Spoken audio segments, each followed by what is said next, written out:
They used to call me the family failure, not just once, but for nearly 2 decades.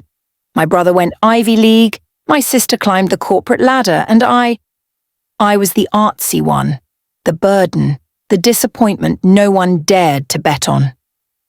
What they never imagined was that the day they'd step aboard a private jet, the one with my name written across the side, would be the day their entire world flipped upside down. That morning I sat in my marble kitchen, sunlight from the Tucson desert pouring through the glass walls, hitting the unopened envelope lying on the counter, the annual Dunning family reunion invitation, in its usual red script. I hadn't attended one since 2008.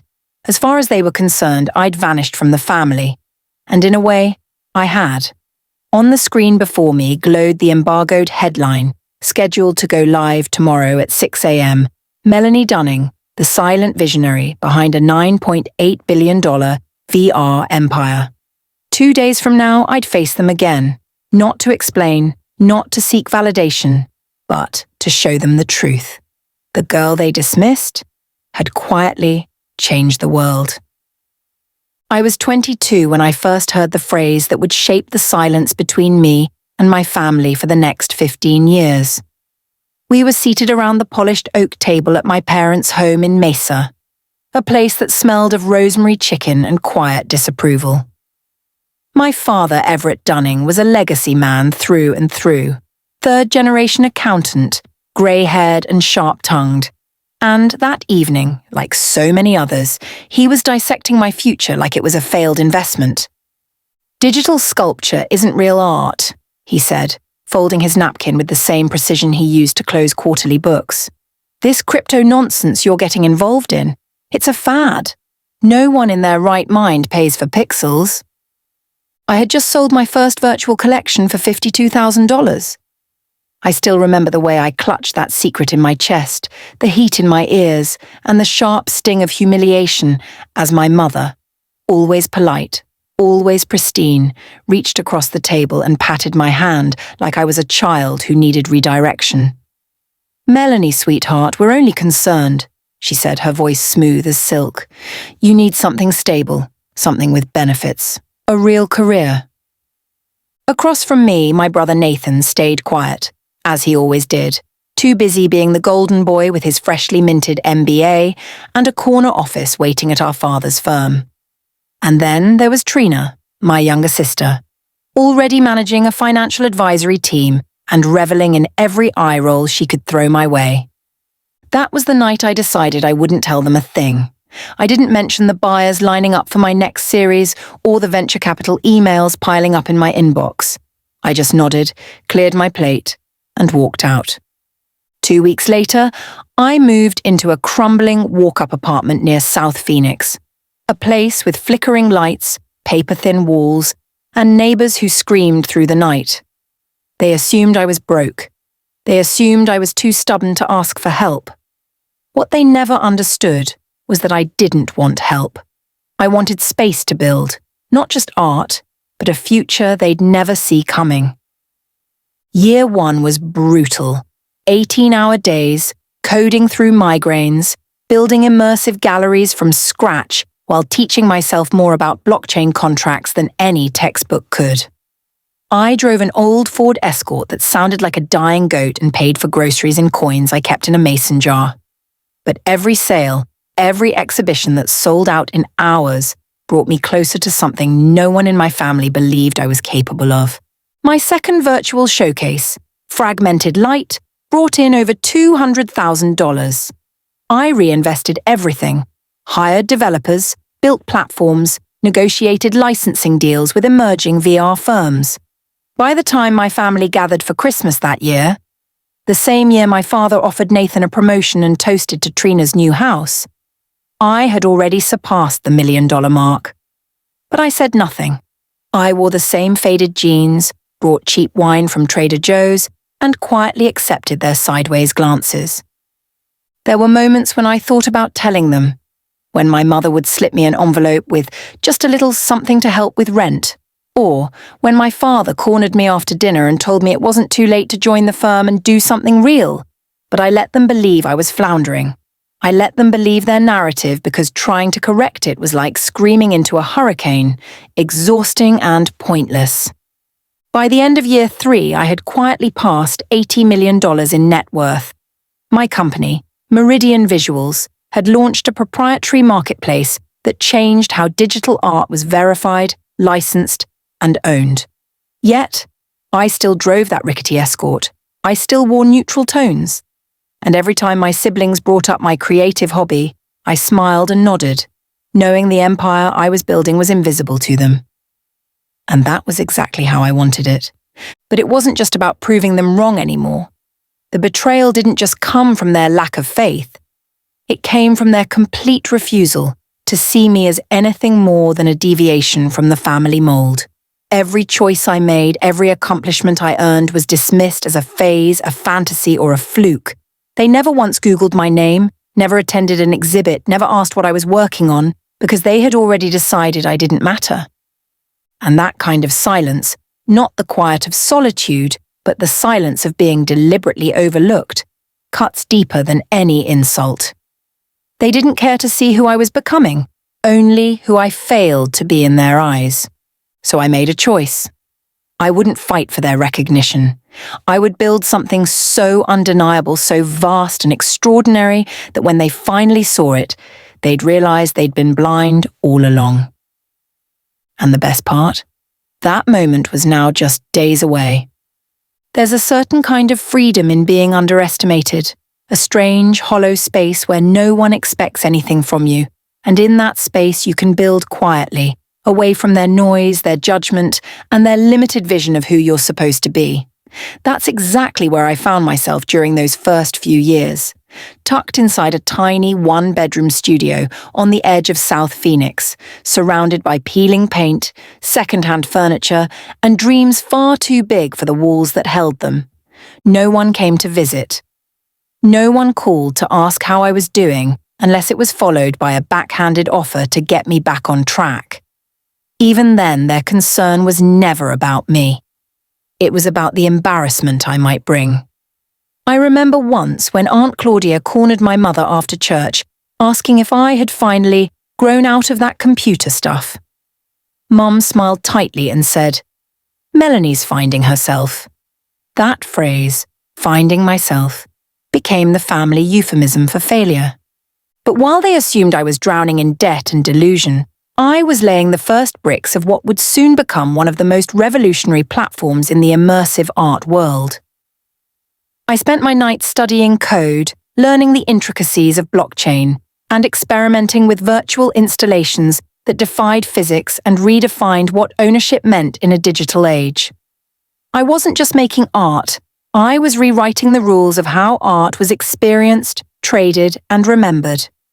My first full-scale digital collection, titled Echo Beyond Skin, sold out in 6 hours. The servers crashed twice, and I watched in stunned silence as the numbers climbed. $1.2 million in earnings by sunrise. I didn't celebrate. There was no champagne, no one to call. I sat alone in that dim apartment, surrounded by the humming of fans and the glow of code on my monitor, letting the magnitude settle deep in my chest. I had done it, and I hadn't told a soul. Rather than cash out or upgrade my lifestyle, I reinvested everything.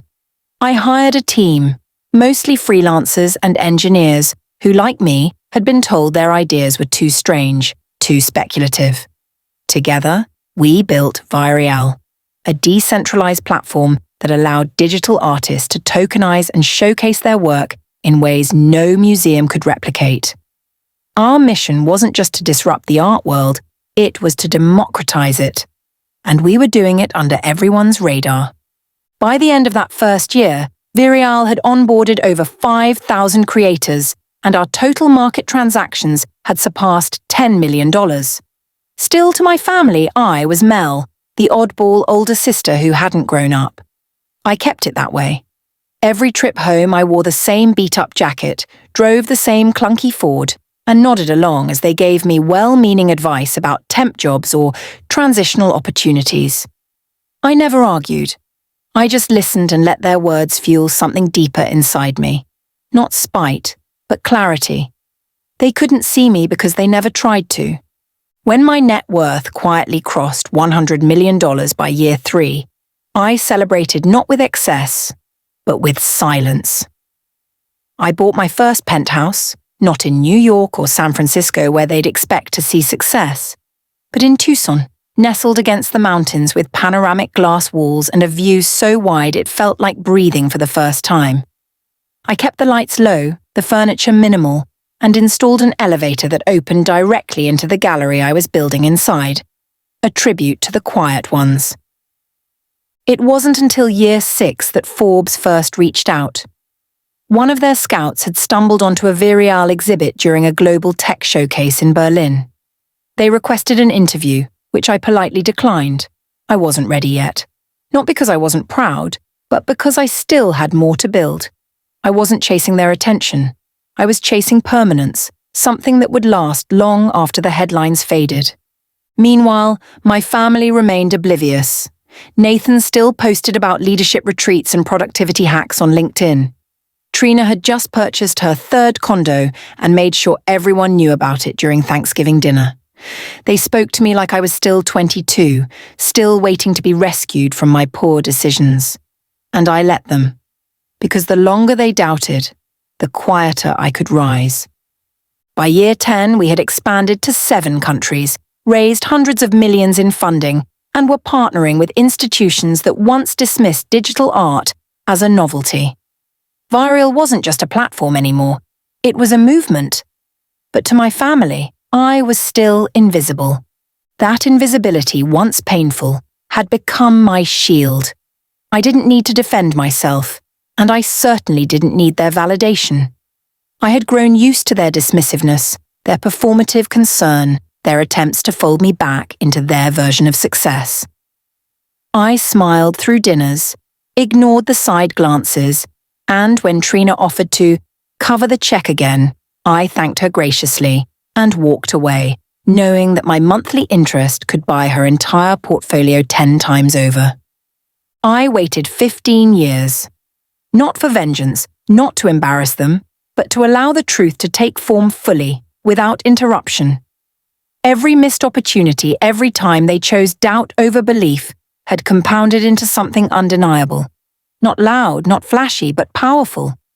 And now, with my name scheduled to appear in every major outlet in under 48 hours, the silence I had cultivated so carefully was about to break. Not with noise, but with truth they could no longer look away from. It happened faster than I expected. Not the success itself, but the speed at which the truth began to unravel the carefully constructed story my family had told themselves for so long. It started with the embargo lifting. At exactly 6 a.m. on a Thursday morning, the Forbes feature went live. The billionaire behind Vireal, how Melanie Dunning quietly redefined ownership in the digital age. My name, my work, and my journey were now public record, no longer hidden beneath assumptions or drowned out by family narratives that had never truly included me. I was already awake, sipping black coffee in the sun-drenched stillness of my Tucson penthouse, when the notifications began. My inbox swelled with press inquiries, keynote invitations, funding offers, and speaking engagements from institutions that once ignored my emails. My LinkedIn profile, which had sat dormant for years, now surged with thousands of connection requests, each one from someone who suddenly saw value in a name they had once overlooked. But it wasn't those strangers I was waiting to hear from. It was the voices I had grown up with. Nathan was the first to call. I let it ring 3 times before I answered, not out of malice, but because I needed a moment to prepare. "Mel," he blurted out, his voice uneven. "I just got a call from CNBC asking how it feels to be the brother of a billionaire. Is this real? Is this you?" I walked to the edge of the balcony, gazing out at the desert skyline where morning light painted everything in gold. "Guess you'll find out with everyone else," I said, not with coldness, but with a kind of tired grace. He didn't laugh. "You let us think you were broke. Mom was worried sick. We thought you were struggling." You mean all those years of silent lectures, of nudges to get a real job, of Christmas dinners where I was the punchline with polite smiles? I replied, my voice low. I remember exactly how worried you all were. Just not in the way you're remembering it now. Nathan paused. How long has this been going on? Do you remember when I moved into that apartment near Tempe? The one you joked looked like a storage unit, I asked, stepping back inside. That was 15 years ago. That's when it began. He was silent, and I could almost hear the memories recalibrating in his head. The worn clothes, the old car, the unopened envelopes I returned without comment.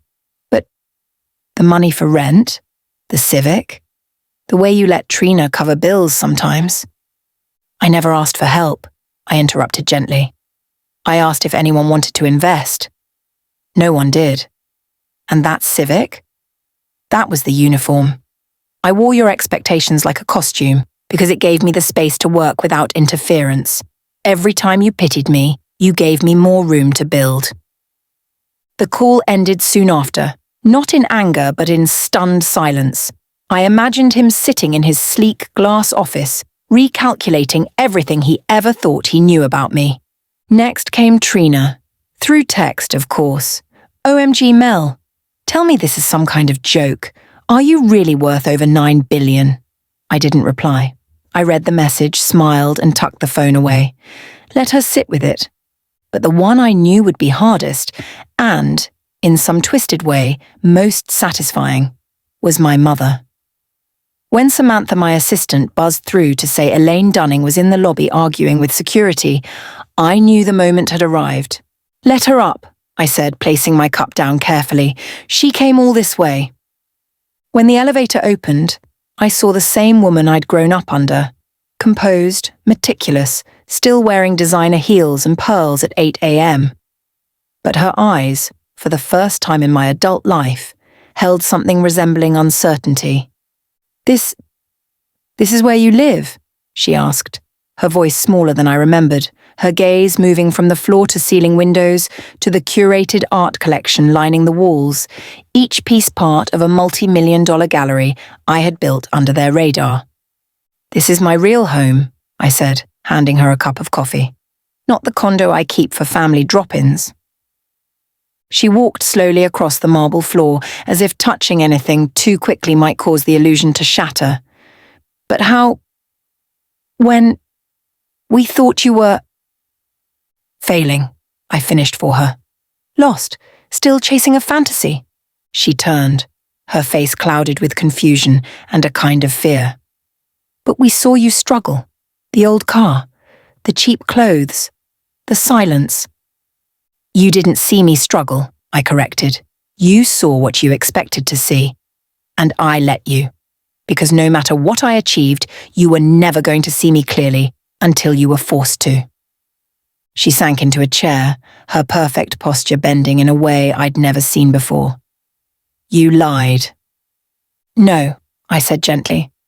I just stopped correcting your assumptions. She didn't argue. Instead, she stared down at the portfolio I placed in front of her, the original pitch deck I had shown my father 7 years ago, when I asked for a $1 million investment, and he called it a gamble on nonsense. Today, that same stake would be worth over $140 million. I have a plane waiting, I said, stepping back toward the elevator. The family reunion is still on. The location has changed. The guest list remains the same. Changed to what? She asked, her voice almost breaking. My island, I said with a calm finality. You'll see. I didn't say it to impress her, or to flaunt what I had built. I said it so she would understand that the little girl they once dismissed had not only built something vast and enduring, she had done it while carrying the weight of every doubt they ever threw at her. And now they were going to witness it. All of it. Whether they were ready or not. The day of the reunion arrived beneath a sky so clear it felt deliberate, as if even the weather had chosen to bear silent witness to what was about to unfold.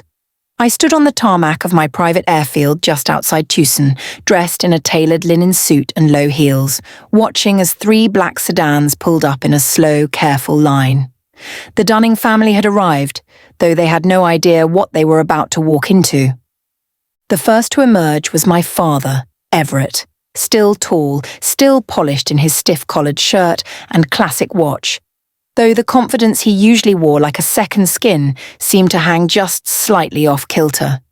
My mother followed, her steps slower than usual, her designer bag clutched tightly to her side. Then came Nathan, sunglasses perched on his head like a crown, scanning the surroundings as if trying to locate something familiar. Trina and her husband trailed behind, both dressed for a luxury resort, but clearly unprepared for the scale of what was in front of them.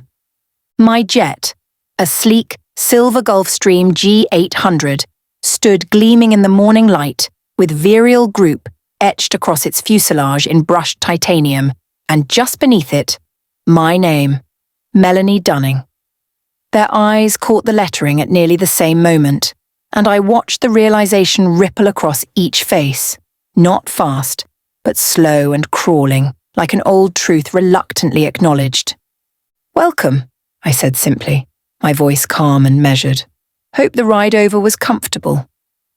"This is a bit much," my father said, stepping forward as if to reassert control. "The resort would have been fine." "It was too public," I replied, not unkindly. "This year, the reunion needed a different kind of space, something more intimate."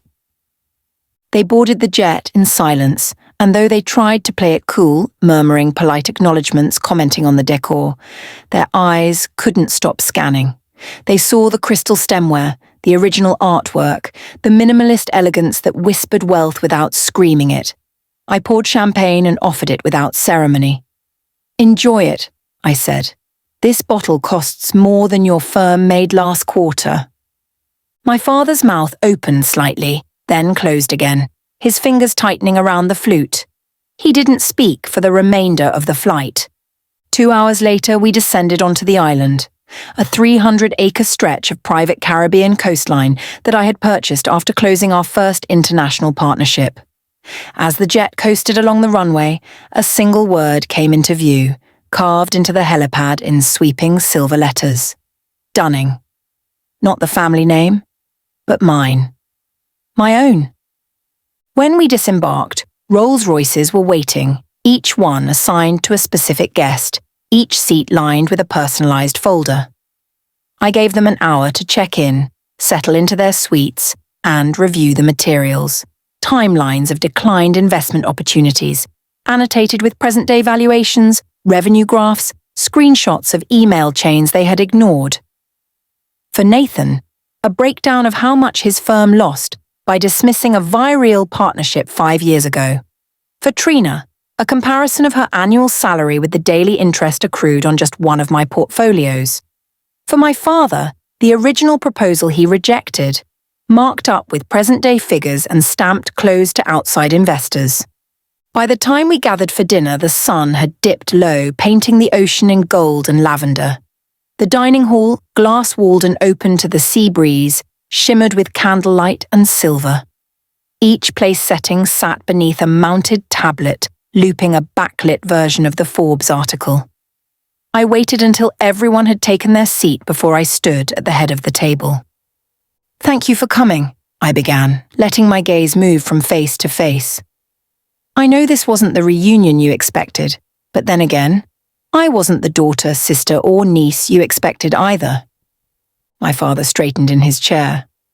"Melanie, I think I speak for all of us when I say we're surprised." I smiled gently. Surprised, not regretful, not reflective, just surprised. My mother's voice cracked softly. "We didn't know." "No," I said, keeping my voice steady. "You didn't want to know." Every time I tried to talk about my work, you changed the subject. Every invitation to a gallery, every article I shared, every milestone I tried to mention, dismissed, ignored, or politely redirected. I wasn't asking for praise, I was asking to be seen. Trina looked down, her fork untouched. The Civic, the old apartment. We thought you were broke. I know, I said.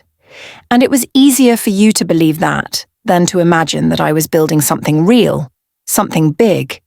Because if you had acknowledged it, then maybe you would have had to question your own choices, your own certainty. I pressed a small button under the table, and a series of digital screens descended from the ceiling. On each one, a timeline unfolded, not just of Vireel's growth, but of their words. In 2010, this 3D thing is a waste of your degree. In 2013, you need a steady job. In 2016, at least one of us is successful. Each phrase accompanied by its corresponding milestone, a gallery sold out in hours, a new funding round closed, a platform expansion into Asia. Side by side, their doubt and my results, laid bare and undeniable. You all wrote a version of me, I said as the room fell into silence, and no matter what I did, you stuck to that draft. But I kept editing. I kept building. And now we're here. My father looked older in that moment than I had ever seen him. Not in body, but in posture. Why didn't you tell us? He asked quietly. Because you wouldn't have listened, I replied. And I realized eventually that I didn't need to be understood to be successful. I just needed to be free. I poured myself a glass of wine and leaned back in my chair. So tonight, we eat. As a family, but this time, we do it on my terms. One by one, they lifted their glasses. Not because they knew what to say, but because silence had become the most honest response. That night, after the final dessert plates had been cleared and the last sip of aged wine had settled into a warm silence, I remained alone in the dining hall, standing by the wide open glass wall that framed the moonlit ocean like a painting too vast to be owned. The sea shimmered with a kind of stillness that mirrored the atmosphere in my chest. Not empty, but finally, fully quiet. Samantha stepped beside me, her presence never intrusive, always timed with uncanny grace. Was it worth it? She asked, her voice just above a whisper. I didn't answer right away because the truth wasn't simple. Years ago, I thought it would be.